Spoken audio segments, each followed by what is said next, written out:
किथे आ जो एक मिनट खड़ा बाजी सत खड़े हो जानो नहीं मैं उन्हें लपड़ सुला लेनी चुप के खड़े हो के तो तू लिट्टा खाने में नहीं पहले दसो ना जिਵੇਂ कोई ਇਹਨੂੰ ਨਹੀਂ ਲੱਗਿਆ ਲਾਮਾ ਵੀ ਨਾ ਆ ਜਾ ਇੱਕ ਮਿੰਟ ਠਹਿਰ ਜਾ ਇੱਕ ਮਿੰਟ ਖੜੀ ਹੋ ਨਾ वन भाई से कॉल करो वन भाई एक मिनट तू माई एक मिनट फंड ओहो बच्ची किना बच्ची ਅਸੀਂ ਆ ਛੱਡ ਕੇ ਆਵਾਂਗੇ ਕਿਹੜਾ ਮੈਂ ਜਾਉਂ ਨਾ ਮੱਥਾ ਗਏ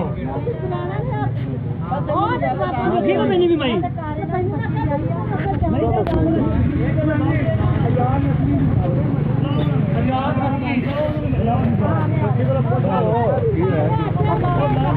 बुला लो बाजी बुला लो एक मिनट बाजी पुलिस वाला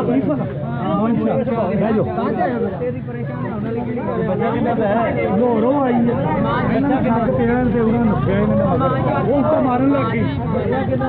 मैनू यही समझाइए बच्चा कितना माँ बापा आ गए कोई नहीं बच्चे उन्होंने पूछे ही